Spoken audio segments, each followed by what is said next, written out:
Praise the Lord. ஏசாயா 3ஆம் அதிகாரம்.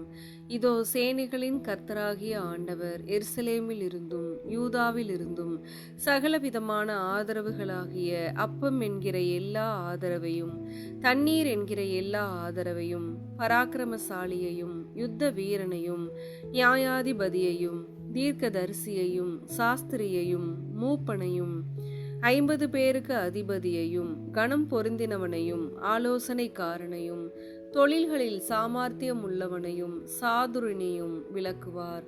வாலிபரை அவர்களுக்கு அதிபதிகளாக தருவேன் என்கிறார். பிள்ளைகள் அவர்களை ஆளுவார்கள். ஜனங்கள் ஒடுக்கப்படுவார்கள். ஒருவருக்கொருவரும் அயலானுக்கு அயலானும் விரோதமாயிருப்பார்கள்.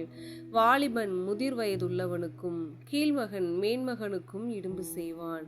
அப்பொழுது ஒருவன் தன் தகப்பன் வீட்டானாகிய தன் சகோதரனை பிடித்து, உனக்கு வஸ்திரம் இருக்கிறது, நீ எங்களுக்கு அதிபதியாயிரு, கேட்டுக்கு இனமான இந்த காரியம் உன் கையின் கீழாவதாக என்று சொல்ல, அவன் அந்நாளிலே தன் கையை உயர்த்தி, நான் சீர்படுத்துகிறவனாய் இருக்க மாட்டேன், என் வீட்டிலே அப்பமும் இல்லை, வஸ்திரமும் இல்லை, என்னை ஜனங்களுக்கு அதிபதியாக வைக்க வேண்டாம் என்பான்.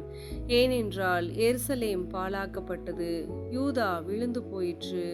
அவர்கள் நாவும் அவர்கள் கிரியைகளும் கர்த்தருடைய மகிமையின் கண்களுக்கு எரிச்சல் உண்டாகத்தக்கதாக அவருக்கு விரோதமாய் இருக்கிறது.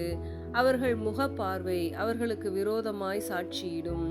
அவர்கள் தங்கள் பாவத்தை மறைக்க சோதோம் ஊராரை போல வெளிப்படுத்துகிறார்கள். அவர்கள் ஆத்துமாவுக்கு ஐயோ, தங்களுக்கே தீமையை வருவித்துக் கொள்ளுகிறார்கள். உங்களுக்கு நன்மை உண்டாகும் என்று நீதிமான்களுக்கு சொல்லுங்கள். அவர்கள் தங்கள் கிரியைகளின் பலனை அனுபவிப்பார்கள். துன்மார்க்கனுக்கு ஐயோ, அவனுக்கு கேடு உண்டாகும், அவன் கைகளின் பலன் அவனுக்கு கிடைக்கும். பிள்ளைகள் என் ஜனங்களை ஒடுக்குகிறவர்களாய் இருக்கிறார்கள். ஸ்திரீகள் அவர்களை ஆளுகிறார்கள். என் ஜனமே, உன்னை நடத்துகிறவர்கள் உன்னை மோசம் போக்கி நீ நடக்க வேண்டிய வழியை அழித்து போடுகிறார்கள். கர்த்தர் வழக்காட எழுந்திருந்து ஜனங்களை நியாயந்தீர்க்க நிற்கிறார். கர்த்தர் தமது ஜனத்தின் மூப்பரையும் அதன் பிரபுக்களையும் நியாயம் விசாரிப்பார். நீங்களே இந்த திராட்சை தோட்டத்தை பட்சித்து போட்டீர்கள். சிறுமையானவனிடத்தில் கொள்ளையிட்ட பொருள் உங்கள் வீடுகளில் இருக்கிறது.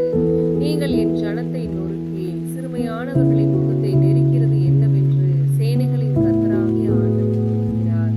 பின்னும் கர்த்தர் சொல்லுகிறதாவது, சீயோன் குமாரத்திகள் அகந்தையாயிருந்து கழுத்தை நெரித்து நடந்து, கண்களால் மருட்டி பார்த்து, ஒய்யாரமாய் நடந்து, தங்கள் கால்களில் சிலம்பு ஒலிக்க திரிகிறார்கள். ஆதலால் ஆண்டவர் சீயோன் குமாரத்திகளின் உச்சங்களையே மொட்டையாக்குவார். கர்த்தர் அவர்கள் மானத்தை குலைப்பார். அந்நாளிலே ஆண்டவர் அவர்களுடைய ஆபரணங்களாகிய சிலம்புகளையும் சுட்டிகளையும் பிறைச்சிந்தாக்குகளையும் ஆராங்களையும் அஸ்தகடங்களையும் தலைமுக்காடுகளையும் சிரபூசணங்களையும் பாதசரங்களையும் மார்க்கச்சைகளையும் சுகந்த பரணிகளையும் தாயித்துகளையும் மோதிரங்களையும் மூக்குத்திகளையும் வினோத வஸ்திரங்களையும்